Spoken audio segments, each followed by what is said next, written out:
Hey, remember Lichdom: Battlemage? No? Well, it was a single-player game that came out almost exactly 3 years ago. Two of the big selling points for Lichdom were the customizable spells and fairly spectacular graphics. I didn't own Lichdom, but I did play it, and I thought it was interesting, certainly unique, but not necessarily worth buying for myself. So when our glorious editor-in-chief Tim Calvert asked who wanted to review a game with customizable magic spells and destructible environments, I immediately volunteered. I checked out some videos about Fictorum before committing to something that could potentially be as bad as Locke's Quest was, and I could see that the game was certainly lacking some polish, but the idea of the game made me curious enough to pull the trigger on this review. Fictorum is listed on Steam under the tags Action, RPG, Indie, Magic, and Single Player. I'd say all of this is accurate. Let's start with the basics. The game released on August 9th. It's not early access. It costs $20 in the US and has 18 mixed reviews. The game places you in command of a battle-hardened mage or warlock or wizard, or whatever you want to call it, although the game will refer to you as a Fictorum. At the start of the game, there are a few character customization options that allow you to make your mage your own, and you can pick between using fire, ice, and lightning spells. During my first day with the game, I selected lightning as my element of choice, although all three seemed appealing. I had been prepped by the game via the tutorial on the main menu, but I did find myself struggling. You see, in this game, your health doesn't regenerate. Ever. Even when you've finished a mission and moved on to the next one, your health doesn't move. The only way to regen health that I've found are from resting, health potions, and vendors. It's entirely possible that there are healing spells that can get unlocked in later stages of the game, but in the 4 or so hours that I had with it, I didn't find any spells that gave health. The result of this little health problem is that the game is quite challenging, even on normal difficulty. I'm not a hardcore gamer these days, but I've been gaming for nearly 30 years and certainly don't consider myself a novice. I died quite a few times in my first couple of hours with the game and found myself progressing very slowly. In Fictorum, health is definitely the resource that needs to be managed the most, as mana and stamina come back rather quickly and were never really a source of frustration for me. But I took some time away from the game and returned a couple of patches later to make an Ice Mage and to try using my spells more effectively. I kept the game on normal difficulty, but rather than left-clicking to just fire off spells, I tried using the right-click more, which is for augmenting the spells.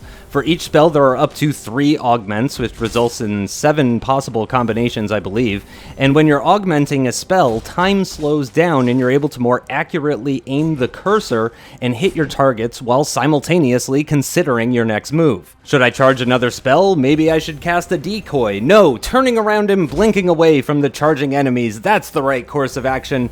Once I started slowing down time, I found I was a bit more formidable in the game. The enemies are challenging, but not because the AI is any good, just because all of the enemies are very good shots, capable of headshotting you from across the map if you stand still for long enough. The game was also very dark for me.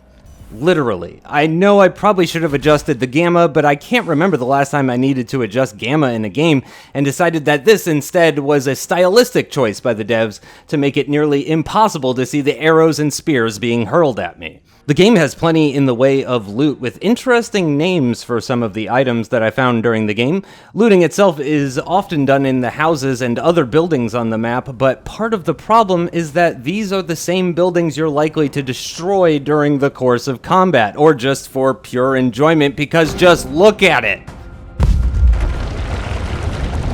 During my second playthrough, I definitely had better luck with items, a better understanding of the combats as well, and a firmer grasp on the upgrade and enhancement aspects of items, spells, and spell augments. Everything has levels, everything can be improved, and you really get that feeling of getting stronger as the game goes on. Eventually, I got as far as Chapter 4, and after each chapter, there are permanent character upgrades to choose from, like increased move speed, or more health or mana. I ran the game at max settings for about the first 3 hours or so that I was playing, and while it wasn't the smoothest experience ever, it really wasn't bad at all considering I'm on a GTX 970.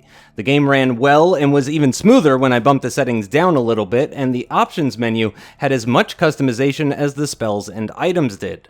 With all of that said, the game doesn't feel finished. I understand the studio is small, and during the course of making this video, they released yet another update for fixing bugs, but the textures and animations felt like they were from 2010, while the spells themselves felt at home in 2017.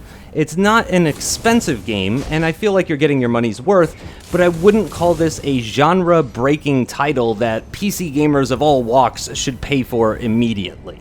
If you like casting spells, and if you like taking down buildings, and if you like the constant grinding for improved loot in a fashion that's very similar to ARPGs in general, then this might be one to pick up and enjoy for a bit. I can't see Fictorum becoming the next big thing. I doubt many people will stream it on Twitch, and I don't know if I'll ever load the game again now that I've done this review. But for fans of the genre and atmosphere of the game, I'd say this is a solid way to have some fun for only 20 bucks. Oh, and just be careful around the buildings and rubble. Debris can be a killer. For more reviews on video games and hardware alike, as well as first looks, editorials, and build guides, be sure to head on over to kbmod.com.